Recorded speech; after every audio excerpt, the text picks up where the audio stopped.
Pessoa física ou entidade privada que, em razão de qualquer vínculo com o poder público, executar atividade de tratamento de documentos, dados, informações sigilosas e pessoais, adotará as providências necessárias para que seus empregados, prepostos ou representantes observem as medidas, procedimentos de segurança nas informações resultantes da aplicação deste decreto. Bacana, né?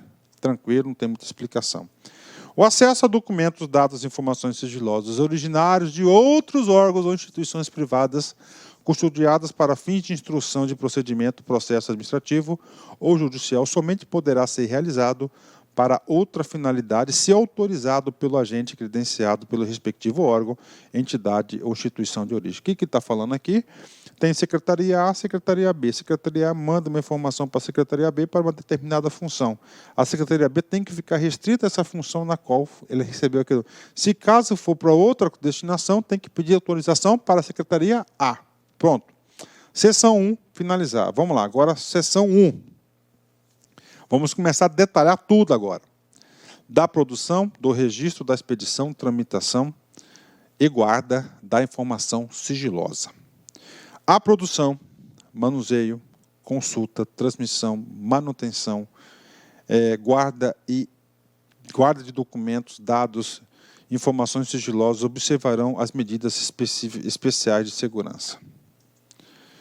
Os documentos sigilosos em sua expedição e tramitação obedecerão às seguintes prescrições. Olha aí, agora você vai observar a preocupação do legislador estadual no sentido de preservar essas informações. Olha só, ela é sigilosa, então ela tem que ter o quê? Proteção.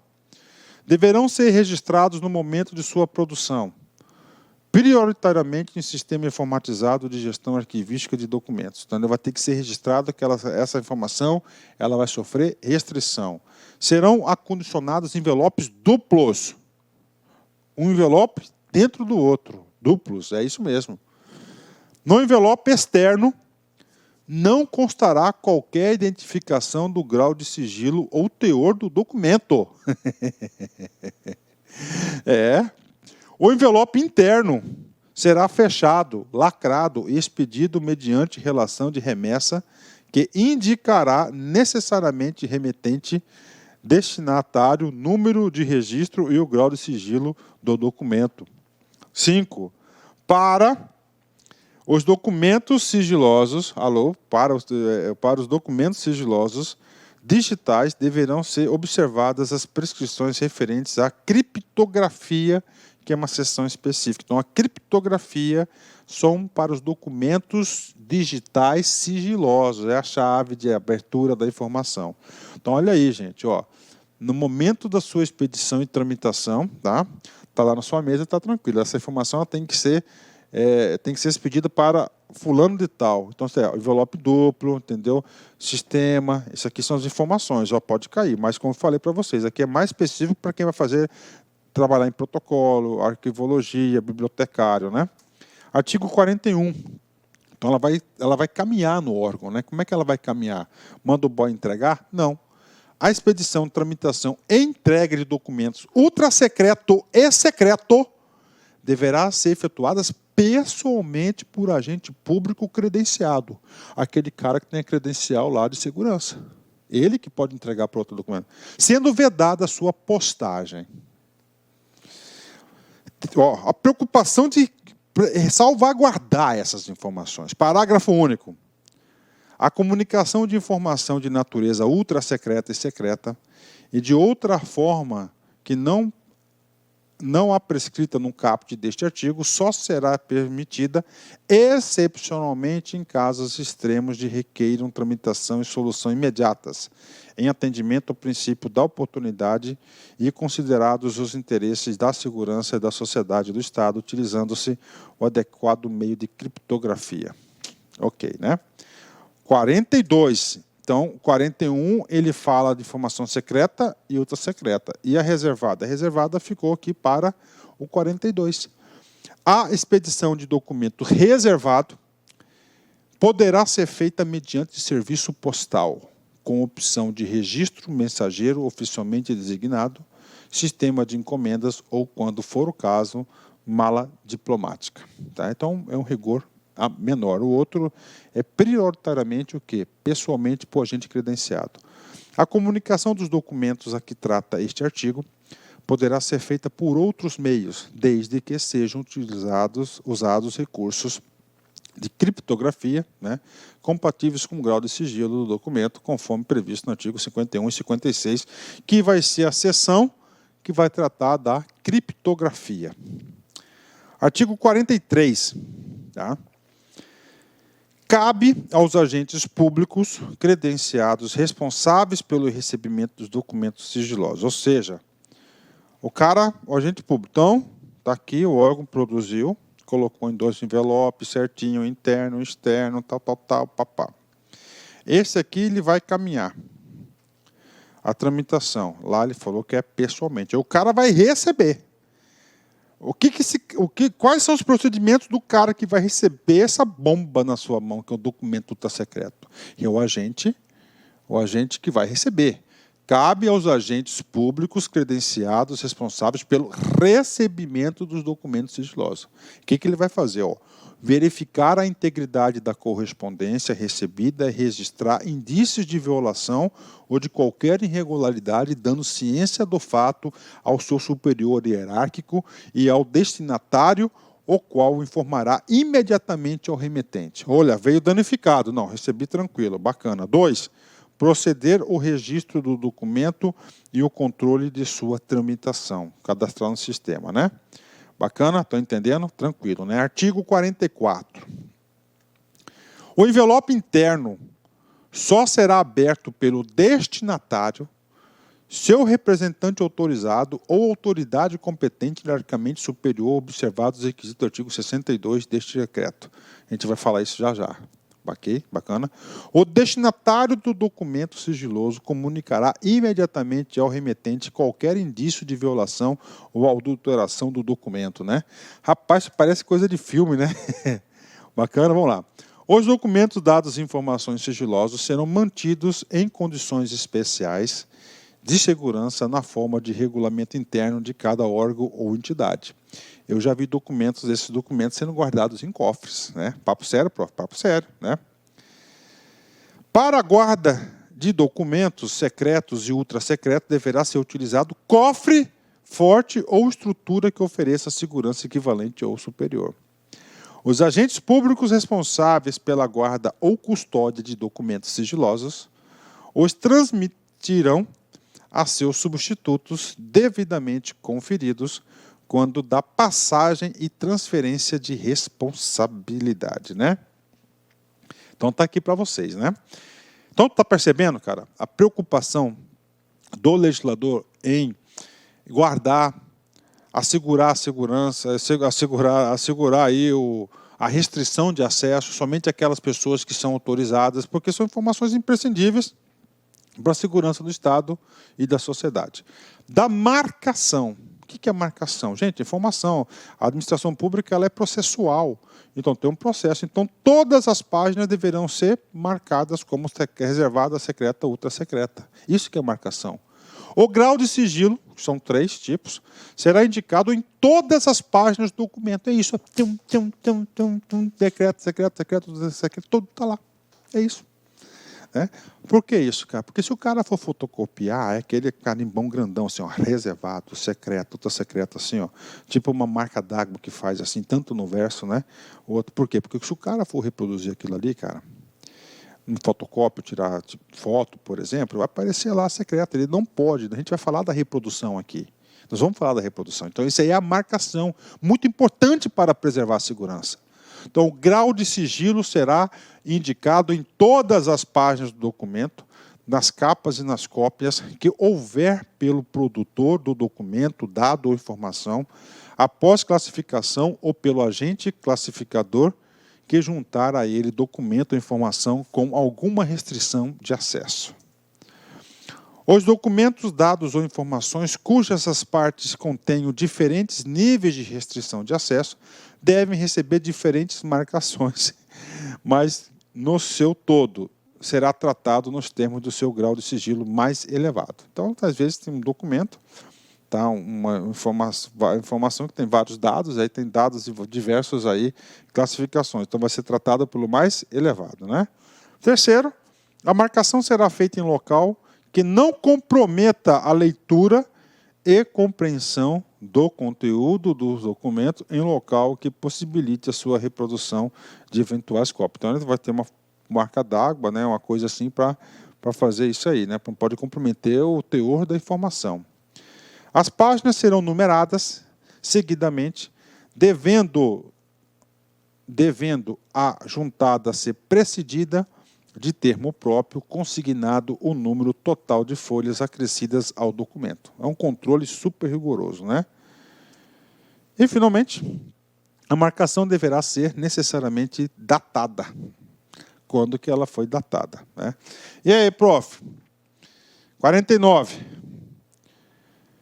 A marcação em extratos de documentos, esboços, desenhos, fotografias, imagens digitais, multimídias, negativos, diapositivos, mapas, cartas, fotocartas, obedecerá o prescrito no artigo 48, ou seja, ele vai ter que ser marcado, né?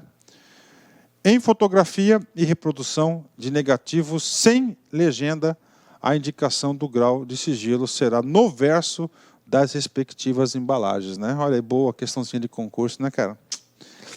O cara, olha aí, muito boa essa questãozinha de concurso, porque você aqui só vai ver isso aí aqui, você pode ter certeza, em toda a sua vida funcional, só vai ver esse negócio aqui.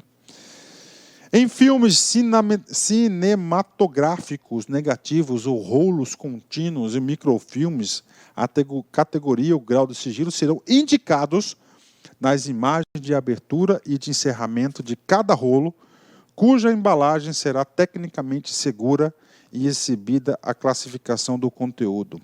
3. Os esboços, desenhos, fotografias, imagens digitais, multimídia, negativos, diapositivos, mapas, cartas, fotocartas que trata essa seção, que não apresentem condições para a indicação do grau de sigilo, serão guardados em embalagem que exibam a classificação correspondente à classificação do conteúdo. Vamos lá? Último artiguinho da marcação. Então, a informação que é classificada tem que ser toda marcada. Essa é a regra geral. Isso que o legislador quer, tá? Isso que é importante. Vem comigo aqui. A marcação da reclassificação. Ela foi marcada como ultra secreta. Aí passou um tempo, teve a revisão. Ela foi reclassificada como reservada, por exemplo, ó. E da desclassificação de documentos, dados, informações sigilosas, obedecerá às mesmas regras de marcação da classificação. Havendo mais de uma marcação, prevalecerá a mais recente. Ou seja, o cara era ultra secreto. O carimbou tudo, datou, colocou número, rubricou todas as folhas daquela informação. Certo? E aí, prof? Aí ela foi reclassificada para reservada. Aí ela vai lá e tudo de novo. Então assina, tal. E vale qual? A data mais recente. Professor, parece coisa de KGB. Pô, parece, né? Vamos lá. Criptografia. Nós já vimos que a criptografia é destinada para quem? Para as informações digitais sigilosas. O que é criptografia? Um negócio lá da tecnologia da informação que é para segurança. Precisa de uma chave de acesso para você ter acesso à informação. Fica autorizado o uso de código, cifra ou sistema de criptografia no âmbito da administração pública estadual. Então, só pode utilizar isso nas informações de documentos sigilosos, né? Criptografia. Não é geral, não, hein? E das instituições de caráter público para assegurar o sigilo de documentos, dados e informações. Então, atenção, questão de prova, presta atenção, atenção. A criptografia só pode ser utilizado naquelas informações classificadas como sigilosas. Entendeu, né? Para circularem fora de área ou instalação sigilosa, os documentos, dados e informações sigilosas produzidos em suporte magnético ou óptico deverão necessariamente estar criptografados. Ok. Então, isso aqui é a criptografia. Instituto Federal do Tocantins, CESP 2016, cargo de assistente. De acordo com a Lei 2.527, a qual regula o acesso à informação previstas na Constituição Federal, O acesso à informação pública também será assegurado mediante recurso de criptografia, que utiliza algoritmo simétrico ou assimétrico para realizar a cifração ou decifração. E aí, prof, o aluno que fez no automático leva um pau, né? Porque essa questão está errada, gente. Por quê? É somente permitido, gente, isso tanto na legislação federal quanto na legislação estadual, municipal, isso é um preceito nacional, que o uso da criptografia, ela somente pode ser utilizado na onde? Para preservar a restrição daquelas informações que foram classificadas como um grau de sigilo. Os graus de sigilo nós temos hoje na legislação atual são 3: reservado, secreto e ultra secreto. Logo, você não caiu nessa, né? A questão está errada. Pronto, tá aí, né? Bacana, né?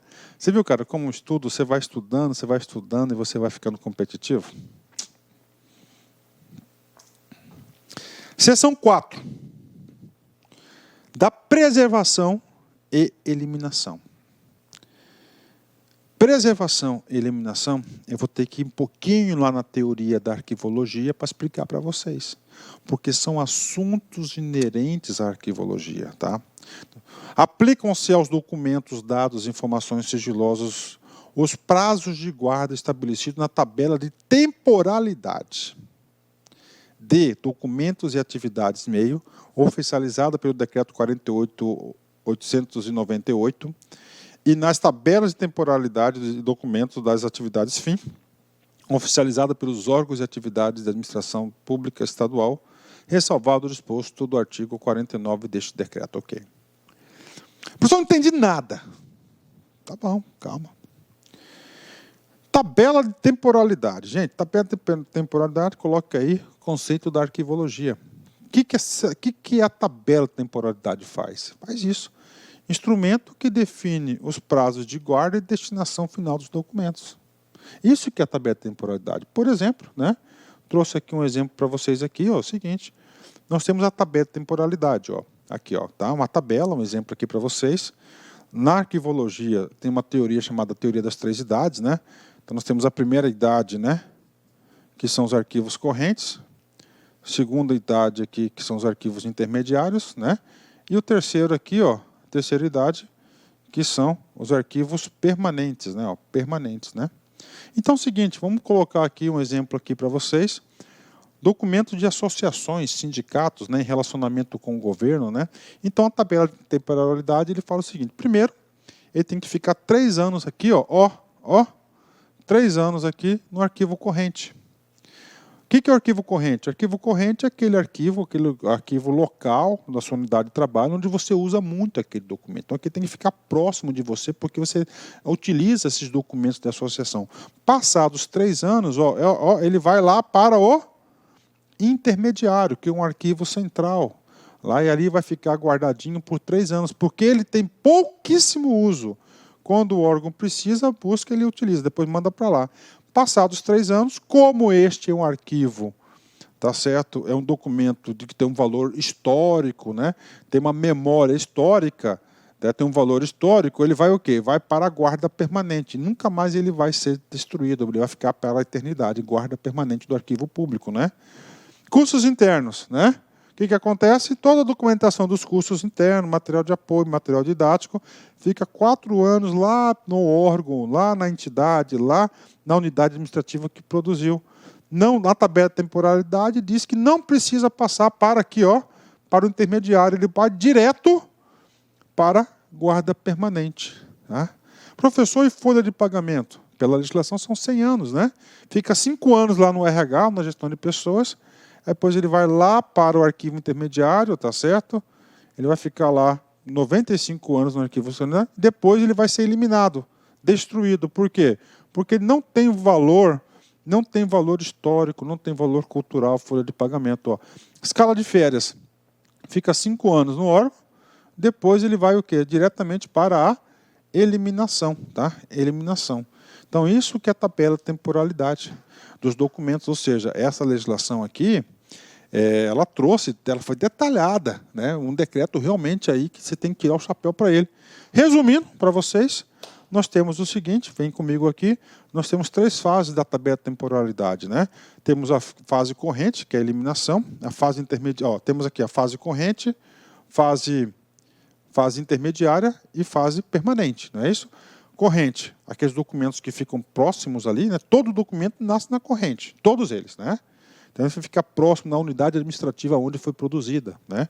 Fase intermediária, ele sai ali do seu local de trabalho, vai para um outro local específico, tá certo? Normalmente, o arquivo central dos órgãos, dos poderes, fica por um tempo, ou depois desse tempo, ou ele vai ser eliminado, ou ele vai ser recolhido para o arquivo permanente, que é uma guarda mais aí de valor cultural, permanente somente valor cultural. Então, nós temos aqui 4 casos, escala de férias, folha de pagamento, custos internos e associações, né? Vamos lá, primeira situação, ele foi produzido aqui, primeira situação, né? Escala de férias, tá? Ele vai, o que acontece aqui, Primeira coisa aqui, o que acontece? Ele vem aqui, entendeu? Ele é produzido aqui, ele fica o tempo aqui, deixa eu colocar aqui, o tempo de 5 anos, escala de férias, ele não vai ser transferido nem para o intermediário e nem recolhido para o permanente. Ele vai ser o quê?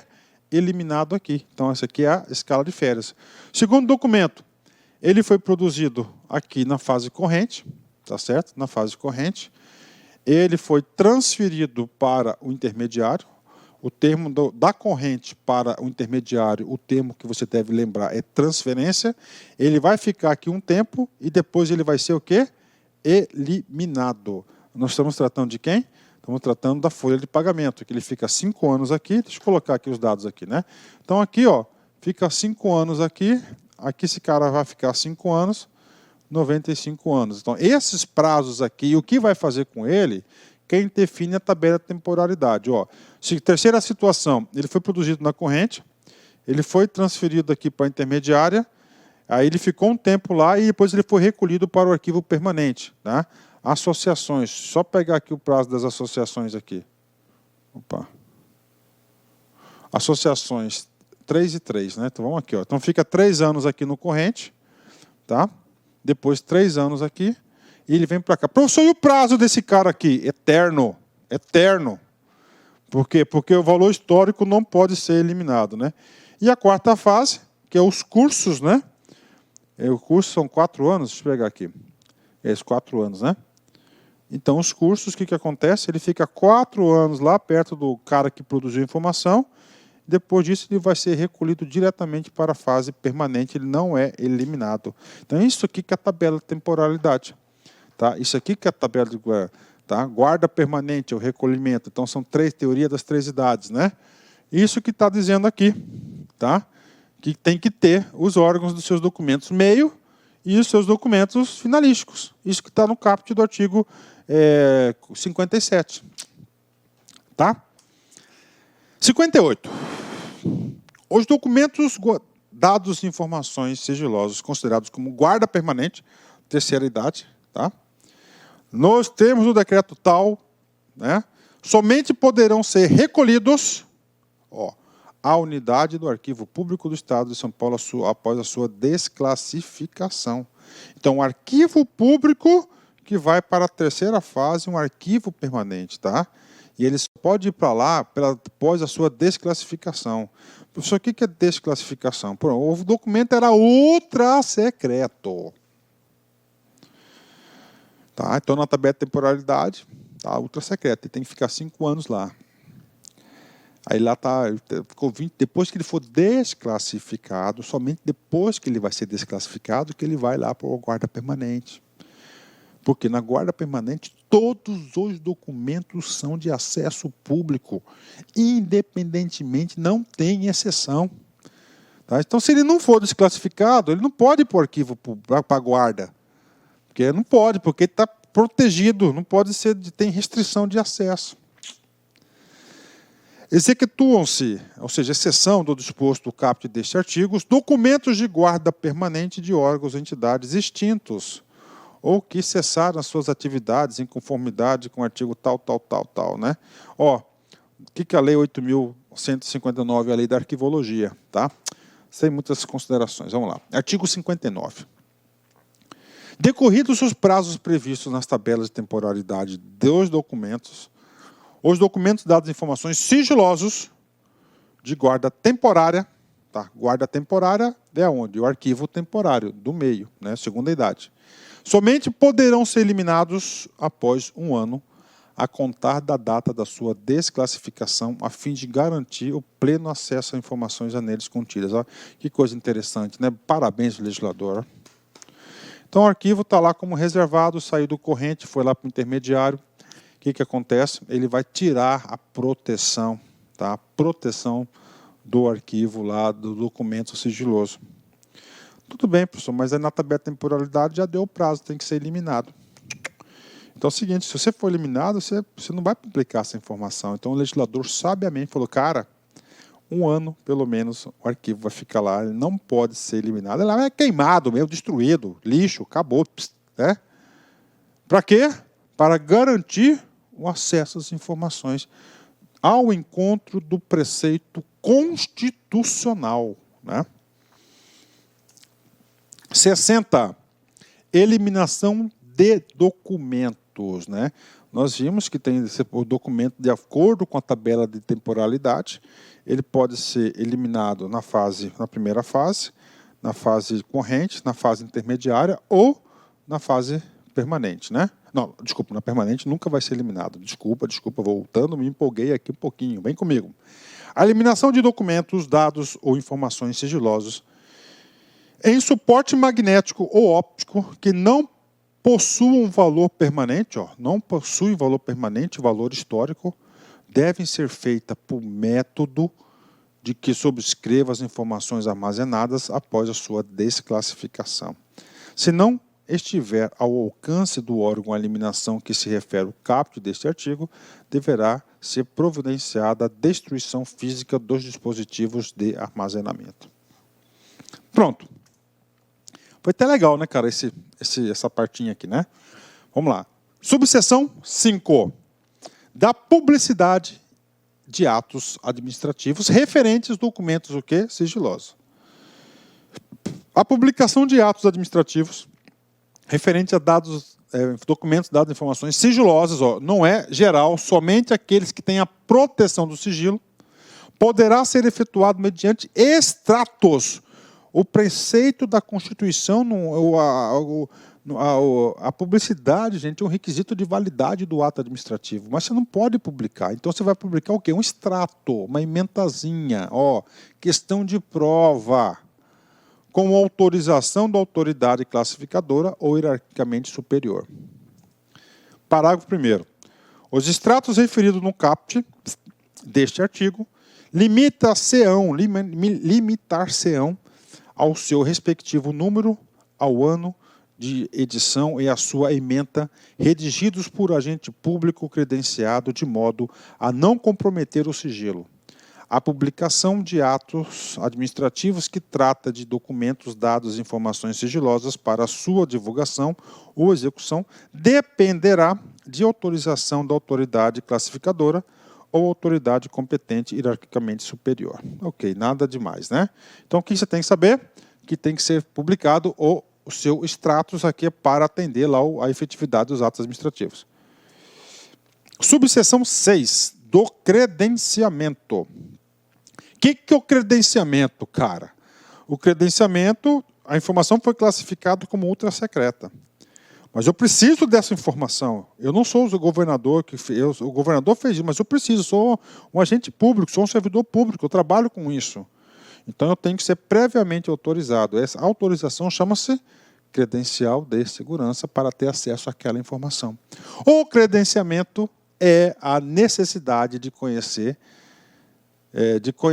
são condições indispensáveis para que o agente público estadual, no efetivo exercício do cargo, função, emprego ou atividade, tenha acesso a documentos, dados e informações sigilosos equivalentes ou inferiores à sua credencial de segurança.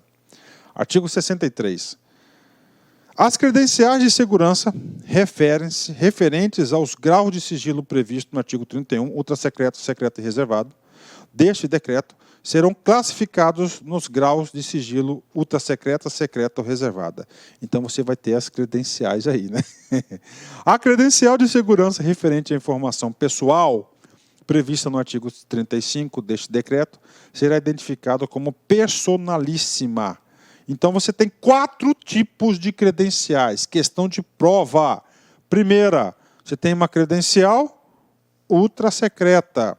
Segunda, secreta. E a terceira, reservada. Ok?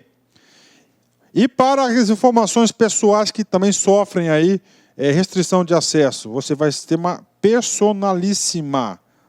Olha o nome aí, personalíssima. O examinador pode trocar esse nome com certeza, né? Com certeza. Então, isso aqui vão ser os nomes das suas credenciais, né? Artiguinho 65 da credencial. O que ele vai trabalhar o artiguinho 65? O artiguinho 65 ele vai trazer o seguinte: quem que vai emitir essa credencial? A emissão da credencial de segurança compete às autoridades máximas dos órgãos e entidades da administração pública estadual, podendo ser objeto de delegação. A credencial de segurança será concedida mediante termo de compromisso de preservação de sigilo, pelo qual os agentes públicos responsabilizam-se por não revelarem ou divulgarem documentos, dados ou informações sigilosos, dos quais tiverem conhecimento direta ou indiretamente do exercício de cargo, função ou emprego público. Para a concessão de credencial de segurança, serão avaliados por meio de investigação os requisitos profissionais, funcionais e pessoais dos propósitos. Terceiro, a validade de credencial de segurança poderá ser limitada ao tempo e no espaço. O compromisso referido no caput deste artigo persistirá enquanto durar o sigilo dos documentos que tiverem a eles. Então está aqui para vocês a credencial, né? Então o legislador pensou até nisso, né, cara? Até nisso o legislador pensou, né? Então a credencial para ter acesso, né? Bacana? Vamos lá, está acabando. Subseção 6, são 8, né? Faltam mais 2. Aqui vai falar da reprodução e autenticação. Professor, o documento é ultrasecreta, posso fazer uma cópia? Pô, quanto mais cópia você fizer, mais risco você vai colocar, vai submeter essa informação, que ela é importante, ela tem que ser protegida. Então, o legislador pensou nisso também e consagrou aí na seção 7 do capítulo 4 do decreto 58.052. Os serviços de informações ao cidadão, SIC, dos órgãos e entidades da administração pública estadual fornecerão, desde que haja autorização expressa das autoridades classificadoras ou das autoridades hierarquicamente superiores, reprodução total ou parcial de documentos e dados e informações sigilosos. A reprodução do todo ou de parte de documentos, dados e informações sigilosas terá o mesmo grau de sigilo dos documentos, dados e informações. Ou seja, fez uma cópia, essa cópia tem o mesmo grau que o original.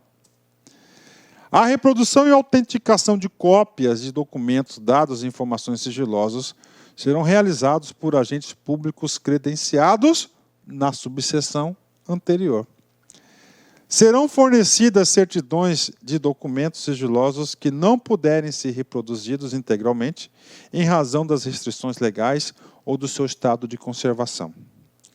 Para 4, a reprodução de documentos, dados e informações pessoais que possam comprometer a intimidade, a vida privada, a honra ou a imagem dos terceiros poderá ocorrer desde que haja autorização nos termos do parágrafo tal. Ok, né? 67. Os responsáveis pela preparação ou reprodução de documentos sigilosos deverá providenciar a eliminação de provas ou qualquer outro recurso que possam dar origem à cópia não autorizada do todo documento ou parte. Ou seja, tem que ter um controle, cara. Tem que ter um controle disso, né? Então tem que ter um controle.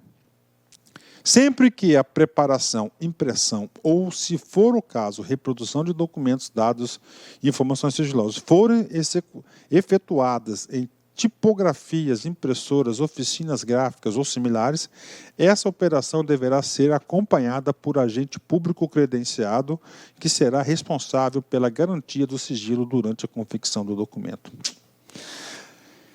Professor, esse negócio aqui, professor, parece coisa de KGB, então, né? Mas o legislador ele foi exaustivo, cara. Ele tentou amarrar todas as situações, né? Mas é gostoso, é interessante estudar essas coisas de vez em quando, né? Vamos comigo aqui. Última subseção, artigo 69 da gestão de contratos. O contrato cuja execução implique o acesso por parte da contratada a documentos, dados ou informações sigilosas obedecerá os seguintes requisitos. O que está falando aqui, cara? Às vezes tem uma empresa terceirizada que é a administração pública contrata para digitalizar, microfilmar as informações do órgão, né? E nessas informações vai no bojo lá uma informação secreta, com restrição, né, de sigilo ou pessoal. O que acontece? Esse artiguinho aqui, 69 e o 70, vem regular esse procedimento da gestão dos contratos das empresas que têm esse objeto. Primeiro, assinatura de termo de compromisso de manutenção de sigilo. Segundo, o contrato conterá cláusulas prevendo a obrigação de o contratado manter o sigilo relativo ao objeto contratado, bem como a sua execução. B, obrigação de o contrato adotar as medidas de segurança enquadradas no âmbito de suas atividades para a manutenção do sigilo de documentos, dados e informações aos quais teve acesso. C, identificação para fins de concessão de credenciamento de segurança das pessoas que, em nome da contratada, terão acesso a documentos, dados e informações sigilosas. Último artiguinho da aula mais longa aí que nós temos aí sobre o decreto 58.052, né? Vamos lá. Artigo 70, né? Os órgãos contratantes da administração pública estadual fiscalizarão cumprimento das medidas necessárias à proteção dos documentos, dados e informações de natureza sigilosa transferidos aos contratados ou decorrentes da execução do contrato. Pronto, não vamos falar mais de informação sigilosa, né? Bacana, meus amigos, é isso aí, né? Vamos lá. Concurso, cara, você tem que... Essa estratégia do prof aqui de subdividir as aulas é bom que dá uma noção geral para o aluno, a gente trabalha cada capítulo especificamente e você vai fechando, né, o cerco, você vai conseguindo montar todo o conceito do juízo de valor. Encerramento aqui, Padre Fábio de Mello, né, sou fanzaço desse cara aqui, cara, fanzaço desse cara aqui, né. Só quem já perdeu na vida sabe o que é ganhar. Porque encontrou na derrota o motivo para lutar. Só quem já perdeu na vida sabe o que é ganhar. Porque encontrou na derrota o motivo para lutar.